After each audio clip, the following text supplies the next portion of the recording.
And then next, we have your tryptophan disorders. Now, as we all know, your indican and 5-hydroxyindole acetic acid are metabolites of your tryptophan. Now, normally, this tryptophan are being reabsorbed in the intestine. They are being reabsorbed in the intestine for the use of the body by building up of proteins. Or pwede naman, kung hindi siya marireabsorb, pwede siyang ma-convert into indole in the intestine by the action of your bacterial flora. Then later on, this indole will now be passed out in the urine. However, in some cases of intestinal disorders, just like, let's say, intestinal obstruction, what else? Abnormal increase of bacterial flora and malabsorption syndrome, or meron tayong tinatawag na condition na heart-nap disease. These increased amounts of tryptophan will now be converted into indole. Okay? This intestinal disorder will result to an increased amounts of tryptophan and then later on will be converted into indole. Now, anong mangyayari dito sa excessive indole natin? This excess indole will now be reabsorbed back into the bloodstream. And then later on, this indole will now be then converted in the liver, converted into indican. Mako-convert siya into indican, and then this indican will now be then excreted into the urine. Now, the presence of increased amounts of indican in the urine sample, we call this indicanuria. Now, indicanuria is most often associated with heart-nap disease. It is most often associated with heart-nap disease. Now, in heart-nap disease, when this indican is oxidized in infants, it can have a bluish color, which can now stain the diapers. That is why heart-nap disease is also known as the blue diaper syndrome. Now, another metabolite of tryptophan is your 5-hydroxyindole acetic acid, produced now by your argintophene cells. These are produced by argintophene cells. Okay, now actually class, this 5-hydroxyindole acetic acid, they were originally produced by serotonin. Okay, now this serotonin, nanggaling din siya kay tryptophan. So actually, your 5-hydroxyindole acetic acid is a metabolite of your serotonin. And then, what we call malignant condition involving the argintophene cells, what we call argentophenoma. Argentophenoma, this condition could actually result in the excess amounts of serotonin and its breakdown product, your 5-hydroxyindole acetic acid. Saan pupunta yan dalawang yan? It could actually result to excessive excretion to the urine. Okay, so pwede rin siyang tumaas yung kanyang amount sa urine sample. And then next, we have your cystine disorders. Your cystine disorders are subdivided into 3 groups. We have your cystinuria, cystinosis, and your homocystinuria. So, unahin lang natin si cystinuria. This disorder or this condition, it is an inherited renal tubular disorder. Now, it actually has 2 forms. One in which the patients cannot reabsorb lysine. Yung isang group natin ng cystinuria, this is the type of cystinuria in which the patients cannot reabsorb. Take note of the key term. They cannot reabsorb lysine together with ornithine, arginine, or cysteine. Okay?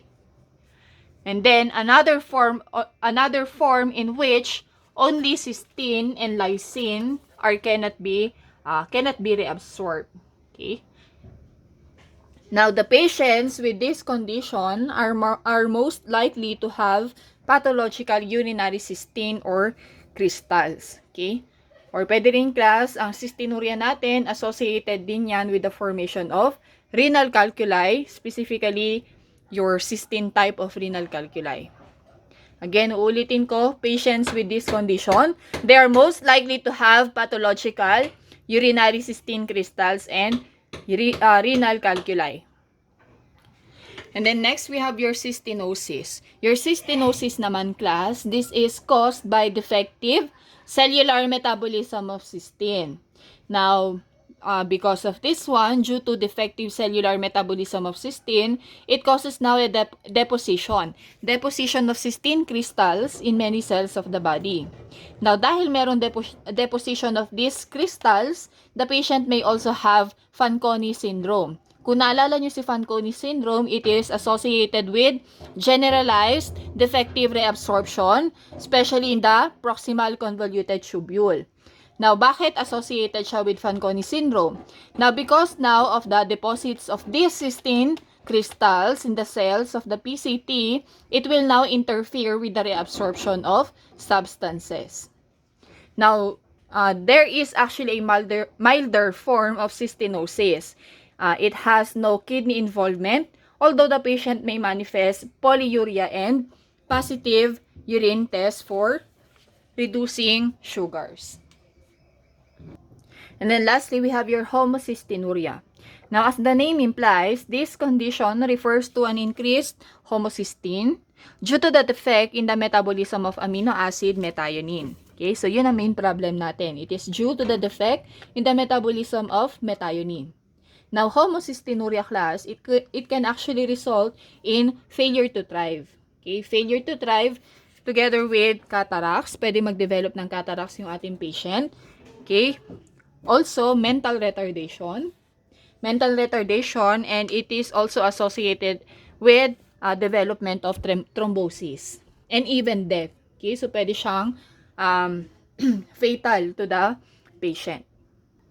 Now, the definitive test for the diagnosis of these disorders, your cystine disorders, is your cyanide nitroprusside test, yielding now to a positive result of red-purple color. And aside from this, a distinct odor. Take note, a distinct odor of sulfur-like odor of the urine of a patient can actually aid with the diagnosis of cystine disorders. And then, aside from this test, pwede rin tayong gumamit ng silver nitroprusside test. However, this one, class, ginagamit lang siya to detect the presence of your homocysteine only. Okay? Yielding now a positive result of red-purple color. And then next, we have your mucopolysaccharide disorders. Your mucopolysaccharide disorders, also known as your glycosaminoglycans, or yung tinatawag nating GAGs. Okay? This is now a disease wherein a group of lysosomal storage disease, resulting now from deficiencies of specific lysosomal enzymes. Okay? So, they are actually lysosomal storage disorders. Now, bakit nagkakaroon ng mucopolysaccharide disorders? Now, this is now due to the lack of these enzymes.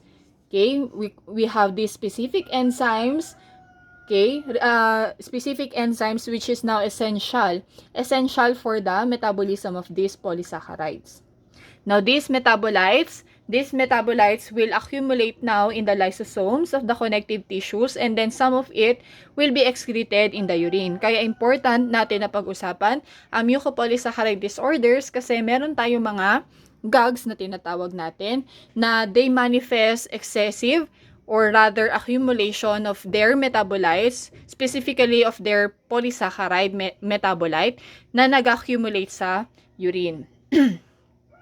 Now, disorders associated with excess urine mucopolysaccharides includes your Hurler and Hunter syndrome. We also have your Sanfilippo syndrome, your Shih syndrome, your Morquio syndrome, and even your Marutu-Lamy syndrome. Okay, so these are the mucopolysaccharide disorders associated with excess urine mucopolysaccharide. Now, the urine screening test for these syndromes include your cetyl-trimethyl ammonium bromide test. Ang positive result niyan is white turbidity. Huwag niyong kakalimutan ito, class. This is actually a recall question. Ang question nila dyan, ano daw yung pwedeng gamiting test used for detecting mucopolysaccharide disorders, positive result of which is white turbidity. And then next, we have your carbohydrate disorders. Now, why is it important? Why is it important in the let's say sa urinalysis class? Again, nung pinag-usapan natin your clinic test, it is very important to screen for the presence of reducing substances, especially sa mga pediatric patients. And ano yung pinaka-significant na dinidetect natin here? It is your galactosemia. Diba? Tama ba? Now, we have this what we call test, your clinic test. Yan ang actually ginagamit natin to screen for the presence of reducing substances, particularly and very useful to detect galactosuria. Okay? Galactosuria or let's say galactosemia, it is a serious form of inborn error of metabolism.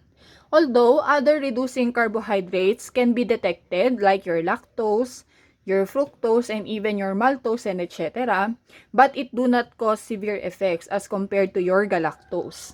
So in this topic, with regards to your carbohydrate disorders, I will only emphasize your galactosemia and galactosuria. Okay? So again, sabi ko kanina, your galactosemia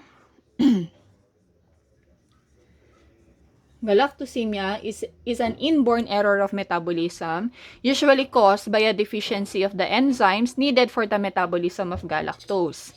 Now, this can actually result kasi to mental retardation, cataracts, and even liver disease sa newborn kapag hindi yan na-detect agad. Okay? Now, galactosemia becomes evident only within the few first year of life of the newborn. That is why newborn screening test for the detection of this carbohydrate or galactose, it is mandatory. Mandatory yan na kasali sa newborn screening test. Again, ano ang pwede nating gamitin nating test for the screening of galactosemia? We have your clinic test. However, meron naman tayong mga newborn screening test using now your method, twin mass spectrophotometry, your double mass spectrophotometry. Actually, yan ang pinaka gold standard method when it comes to newborn screening testing. And then next, we have your purine disorders. Purine disorders. Now, a very good example of purine disorder is your Lesch-Nyhan syndrome. Lesch-Nyhan syndrome is a hereditary type of purine overflow disease with excessive uric acid. Okay, itong excessive uric acid na yan, class, pwede siyang mag-appear sa urine due to the lack of, again, ano ang pinaka main cause of problem sa Lesch-Nyhan syndrome? It is due to the lack of gene coding now for the enzyme HGPT.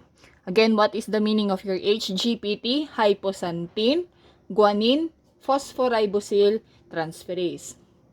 Now, kapag hindi naagapan ng Lesch-Nyhan syndrome, the patient may exhibit mental retardation, even severe motor defects,